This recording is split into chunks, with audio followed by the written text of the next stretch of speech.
Hi hello నమస్తే.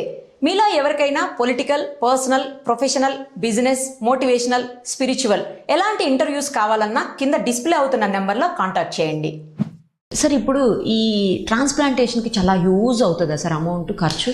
అవదమ్మా. అంటే huge అంటే ఇవన్నీ రిలేటివ్. ఫర్ ఎగ్జాంపుల్ ఈ రోజుల్లో మనం ఈ డివైస్ వచ్చినాయి. ట్రాన్స్ప్లాంట్ లేకుండా కొంతమందికి పంప్స్ పెట్టచ్చు. మన ఇంటి దగ్గర కింద సంపులోంచి పైకి నీళ్లు కొట్టాకి పంపు ఉండదు సార్. అలాంటి పంపు, ఇప్పుడు హార్ట్ ఈజ్ ఏ పంపు కదా, ఆ పంపు ఫెయిల్ అయితే ఇంకో చిన్న పంపు దానికి అటాచ్ చేసామంటే పంపు చేయొచ్చు. ఆర్టిఫిషియల్ది అదేనా సార్ ఆర్టిఫిషియల్ హార్ట్ అంటారు? అదే ఆర్టిఫిషియల్ హార్ట్ ప్రస్తుతానికి కరెక్ట్. వాటి ఖరీదు ₹1,00,00,000 నుంచి 3.5 కోట్లు ఉంటాయి. ఇప్పుడు అది విన్న తర్వాత ఇప్పుడు నువ్వు ట్రాన్స్ప్లాంట్ వింటే 17.5 లక్షల నుంచి 20 లక్షలు అవుతుంది. 15 నుంచి 20 లక్షలు. 15 నుంచి 20 లక్షలు అంటే మీరు ఊహించండి. మనం అందరికీ కాదు కానీ ఇప్పుడు తెలంగాణ గవర్నమెంటు, ఆంధ్ర గవర్నమెంటు, అట్లాగే తమిళనాడు, కర్ణాటక దాదాపు 10-12 లక్షలు హెల్ప్ చేస్తాయి వీళ్ళకి. ట్రాన్స్ప్లాంట్ హెల్ప్ చేస్తాయి. సో కాబట్టి ఏంటంటే మిడిల్ క్లాస్ వాళ్ళకి క్వైట్ అఫోర్డబుల్. ఎందుకంటే లైఫ్ కదా.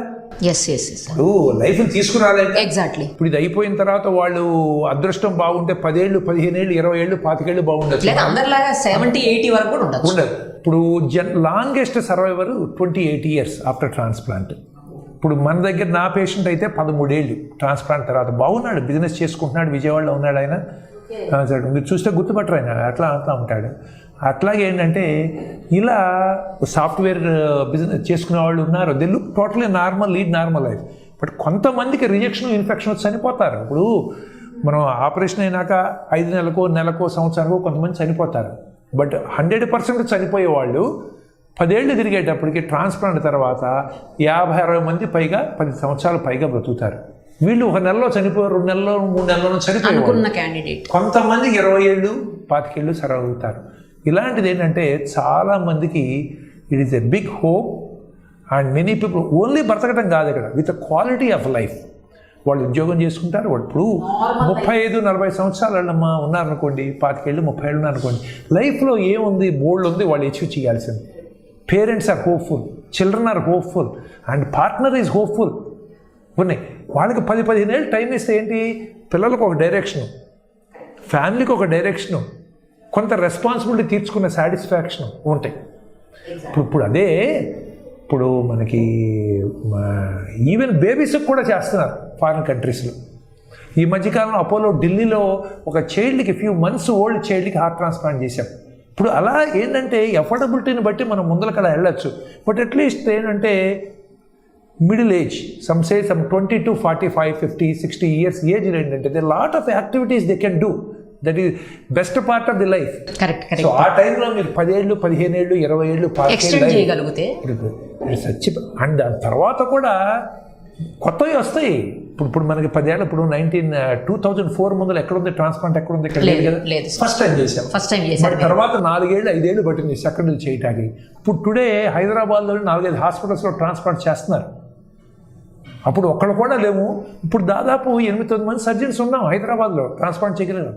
ఇప్పుడు ప్రపంచ స్థాయిలో హైదరాబాద్లో చేయగలిగే స్టేజ్లో ఉన్నాం. లంగ్ ట్రాన్స్ప్లాంట్స్ లేవు, లంగ్ ట్రాన్స్ప్లాంట్ చేయగలుగుతున్నాం, హార్ట్ లంగ్ చేయగలుగుతున్నాం, డివైజెస్ పెడుతున్నాం. అప్పుడు ఇవన్నీ 15 ఏళ్ల క్రితం ఆప్షన్ లేదు. వీళ్ళు 10 ఏళ్ళు బ్రతికితే ప్రాబ్లం వస్తే కొత్త ఆప్షన్స్ వస్తాయి. నాకైతే బాగా గుర్తుంది సార్, ఫస్ట్ హార్ట్ ట్రాన్స్ప్లాంట్ మీరే చేశారు, ఫస్ట్ లంగ్ ట్రాన్స్ప్లాంట్ కూడా మీరే చేశారు హైదరాబాద్. చేసాం, నాకు బాగా గుర్తుంది. ఇప్పుడు తర్వాత చాలా మంది రాగలిగాం ఇనీషియల్గా. దానివల్ల ఎంతో హోప్ పెరగల, ఎంతమంది హోప్ పెరిగింది. ఒక పర్సన్ నుంచి తీసుకునే హార్ట్ సేమ్ అవతల వాళ్ళ ఏజ్ సేమ్ అవ్వాలా, లేకపోతే దగ్గరగా ఉండాలా, లేకపోతే తక్కువ ఏజ్ వాడది కూడా తీసుకోవచ్చు. ఎట్లా మ్యాచ్ చేస్తామంటే జనరల్గా ఏజ్ అంత కాదు. జనరల్గా డోనార్ ఏజ్ 55 ఏళ్ళ లోపల ఉండాలి. జనరల్గా అది చూస్తాం. అంతకంటే ఎక్కువ ఉంటే యాంజియోగ్రాములు చేసి బాగుందా లేదా చూసుకోవాల్సి ఉంటుంది. 55 ఏళ్ళ లోపల ఉండాలి.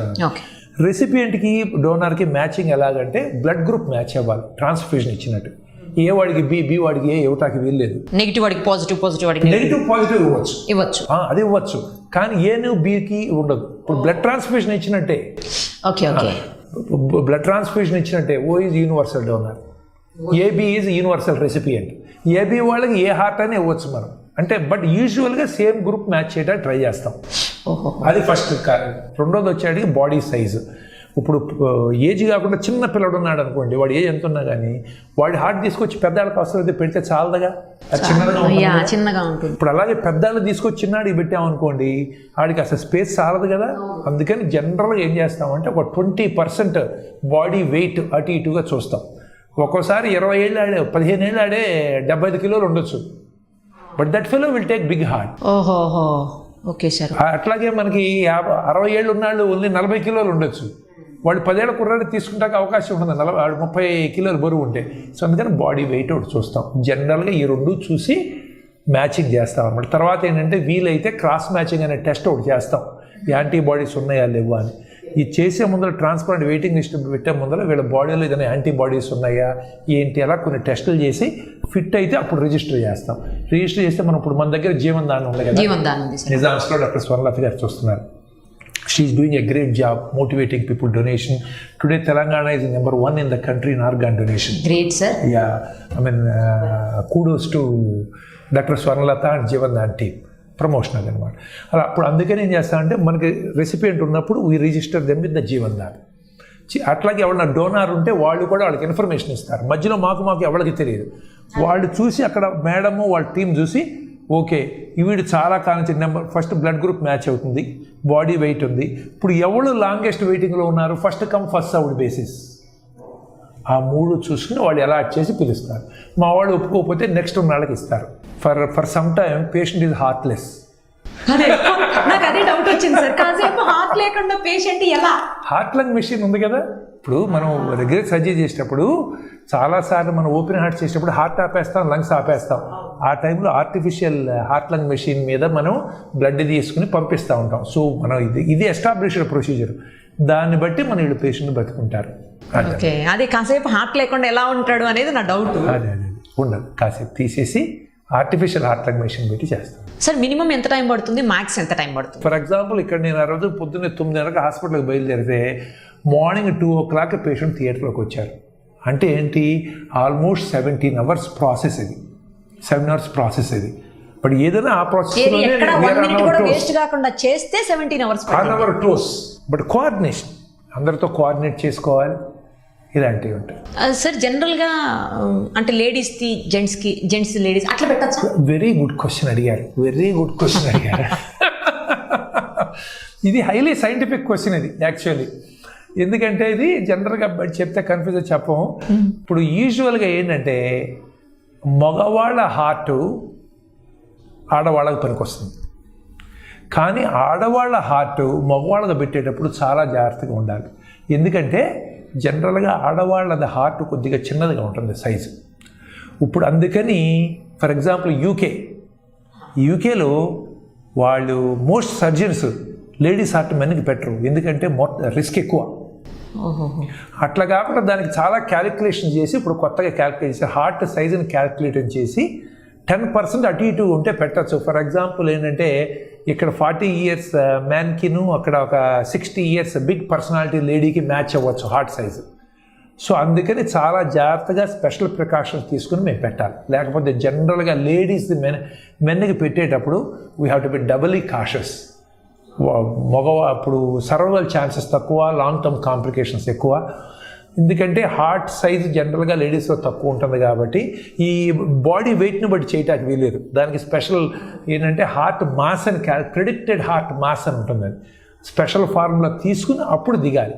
అది అమెరికాలోను ఇండియాలోనూ చేస్తాం. యూకేలో అయితే అసలు వాళ్ళు లేడీస్ హార్ట్ మెన్ కంటే వాళ్ళు ఒప్పుకోరు, ఎందుకంటే రిసోర్సెస్ వేస్ట్ అవుతాయి, వీళ్ళు ఎక్కువ కాలం ఐసీయూలో ఉంటారు. But men heart can be fit in to the women easily. ఎందుకని సార్ మరి మీకు చిన్నగా ఉంటుందన్నారుగా, వాళ్ళకి పెద్దగా ఉన్నప్పుడు ఎట్లా ఫిట్ అవుతుంది? అంటే ఏంటంటే వెరీ గుడ్ క్వశ్చన్ అది. అగైన్ మీరు చాలా సైంటిఫిక్ క్వశ్చన్స్ అడుగుతున్నారు. ఇప్పుడు ఏమవుతుందంటే హార్ట్ జబ్బు వచ్చినప్పుడు హార్ట్ సైజ్ పెరుగుతుంది. ఇప్పుడు చెస్ట్ ఎక్స్రేలో హార్ట్ ఎన్లార్జ్ హార్ట్ ఎన్లార్జ్ అవుతుంది. అందుకేనంటే మామూలుగా ఇప్పుడు ఉండాల్సిన హార్ట్ ఏమవుతుందంటే జబ్బు వచ్చేటప్పటికి ఈ సైజు పెరుగుతుంది. కాబట్టి నార్మల్ మ్యాన్ది నార్మల్ ఉమెన్ పెట్టడం కష్టం, కానీ నార్మల్ మ్యాన్ది పెద్దగా ఉంది కదా, కాకపోతే ఇలా సైజ్ పెరిగిందిగా, ఇక్కడ ఆల్రెడీ ఆ హార్ట్ స్పేస్ పెరిగింది కాబట్టి ఆ స్పేస్లో ఇది ఫిట్ అవుతుంది, అడ్జస్ట్ చేసుకుంటాం. Great sir. సార్ ఎన్ని హార్ట్ ట్రాన్స్ప్లాంట్లు చేశారు సార్? నేను ఇప్పటిదాకానమ్మా 42 హార్ట్ ట్రాన్స్ప్లాంట్స్ చేశాను అంటే ఇది చాలా స్మాల్ నెంబరు. ఇప్పుడు